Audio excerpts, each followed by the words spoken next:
Assalamualaikum dan selamat sejahtera. Saya Hairil Nizam bin Muhammad 290136, wakil kumpulan yang terdiri daripada Wan Muhammad Haziq bin Wan Salim 290261, Nur Syamimi binti Rahim 290229, Aslina binti Maulud 290104 dan juga Sadiah binti Maulud 290245.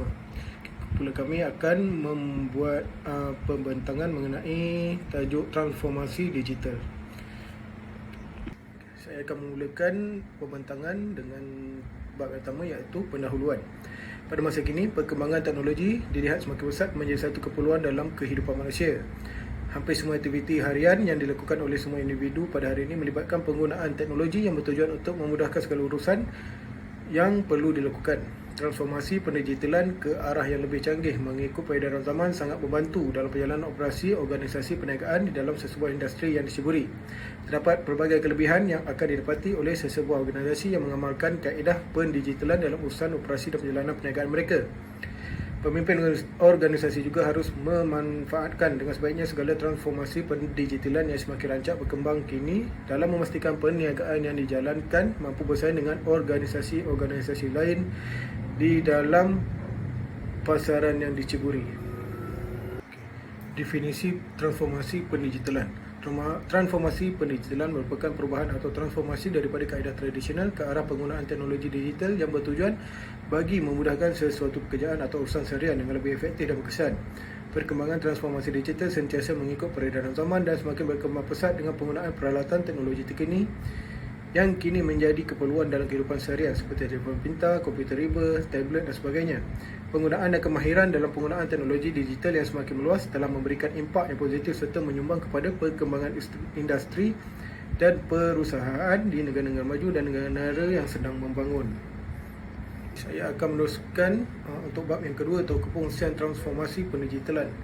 Transformasi digital adalah sangat penting dalam memastikan kelangsungan sesebuah perniagaan yang diusahakan mampu bertahan serta bersaing di dalam pasaran. Ia juga dilihat sebagai suatu pelaburan yang kepanjang oleh sesebuah perniagaan dalam memastikan segala perancangan dan objektif yang telah ditetapkan mampu untuk dicapai dengan baik. Disebabkan oleh faktor pengoperasian perniagaan dapat dijalankan dengan lebih mudah, menyebabkan kos serta lebih efisien. Antara fungsi transformasi pendigitalan adalah meningkatkan produktiviti, iaitu dalam menguruskan sesebuah perniagaan. Transformasi digital dilihat sangat berperanan dalam membantu kelancaran sebuah organisasi.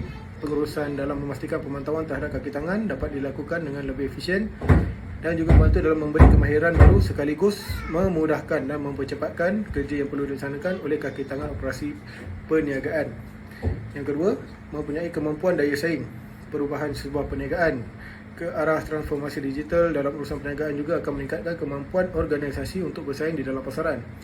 Kecekapan dalam pentadbiran serta urusan dalam menjalankan operasi akan menjadi lebih mudah, lancar serta lebih efektif.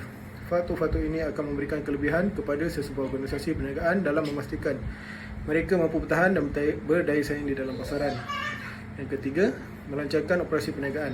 Melalui transformasi digital, sesebuah syarikat juga dapat berfungsi dengan baik dalam operasi seharian mereka. Segala urusan sama ada melibatkan daripada pihak dalaman syarikat maupun dengan pihak luar seperti pembekal, pelanggan serta agensi-agensi kerajaan yang berkaitan dapat dilakukan dengan lebih mudah dan efektif tanpa halangan yang mungkin akan mengganggu kelancaran operasi sesebuah perniagaan. Manakala yang terakhir, iaitu keempat, menebusi pasaran yang lebih besar. Amalan transformasi digital juga berfungsi bagi sesebuah perniagaan dalam meneroka pasaran baru yang lebih besar.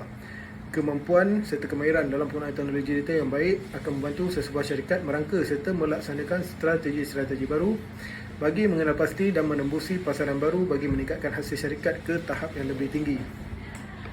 Assalamualaikum warahmatullahi wabarakatuh. Saya Nur Syamimi binti Rahim, nombor matrik 290229, akan meneruskan pembentangan yang bertajuk kebaikan dan keburukan transformasi pendigitalan.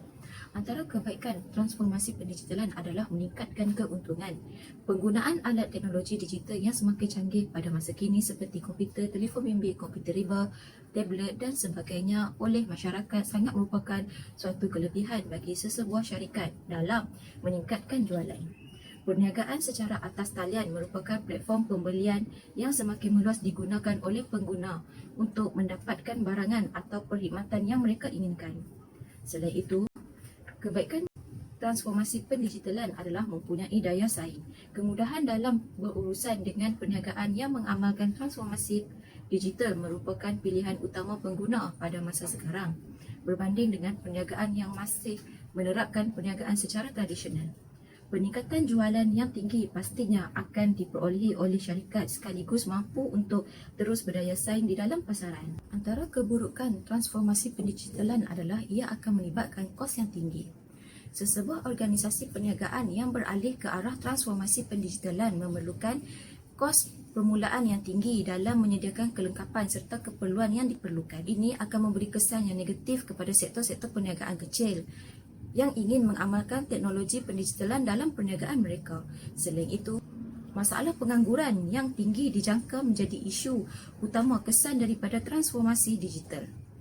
Penggunaan teknologi digital secara meluas pastinya akan mengurangkan tenaga kerja sesebuah syarikat dan akan mengakibatkan masalah pengangguran di kalangan masyarakat meningkat. Sekian, terima kasih. Assalamualaikum warahmatullahi wabarakatuh. Saya Sania binti Maulud 290245. Okey, sekarang saya akan terangkan berkenaan jalinan digital negara iaitu JENDELA.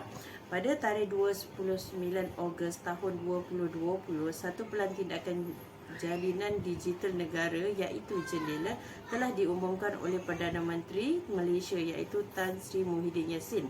Tujuan pelan ini adalah bagi meningkatkan kecekapan kemudahan negara serta memaksimumkan penggunaan teknologi digital di negara ini. Pelan tindakan ini adalah sebagai persiapan negara ke arah peralihan kepada teknologi 5G sekaligus menyediakan perkhidmatan jarak lebar yang lebih meluas dan berkualiti. Okey, ia diyakini mampu memberi kebaikan kepada pelbagai golongan di negara ini seperti industri perusahaan, perniagaan, perkhidmatan kerajaan, perniagaan secara atas talian dan lain-lain. Setiap urusan dan aktiviti harian dapat dilakukan dengan lebih mudah serta menjimatkan masa dan wang. Aktiviti ekonomi juga akan berjalan dengan lebih lancar, seterusnya membantu dan memacu perkembangan ekonomi negara dengan lebih besar. Itu sahaja. Sekian, terima kasih. Assalamualaikum, saya Aslina binti Maulud, nombor matrik 290104 dari kumpulan G, Johor Bahru.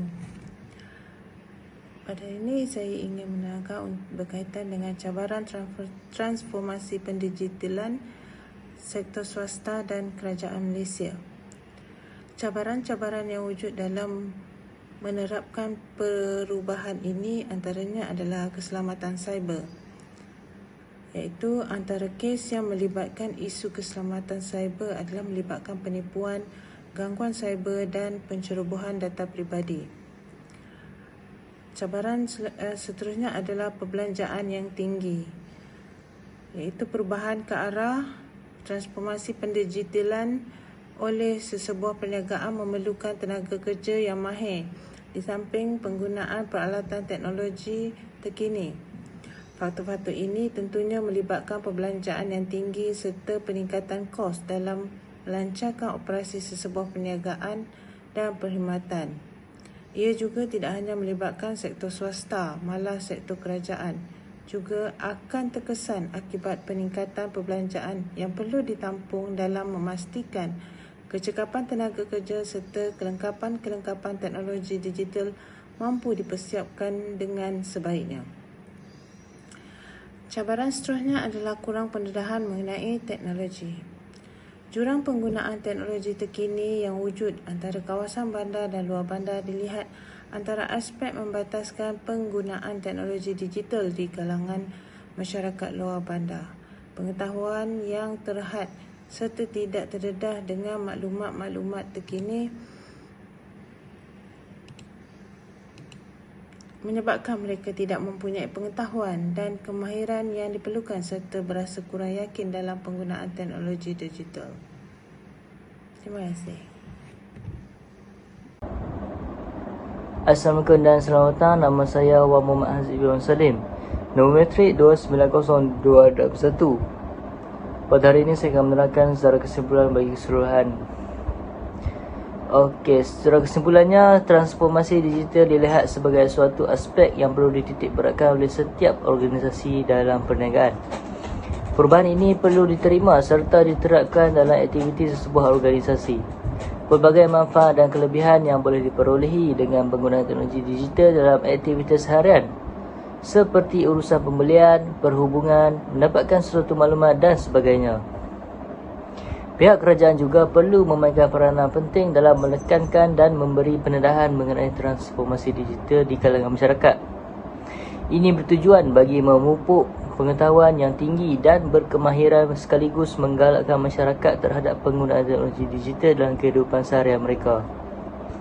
Penggunaan teknologi digital secara meluas di dalam negara yang melibatkan sektor industri dan perusahaan serta masyarakat diyakini akan menarik pelabur-pelabur dari luar negara dan seterusnya akan memacu di samping membangunkan ekonomi negara ke arah yang lebih jitu. Sekian, terima kasih.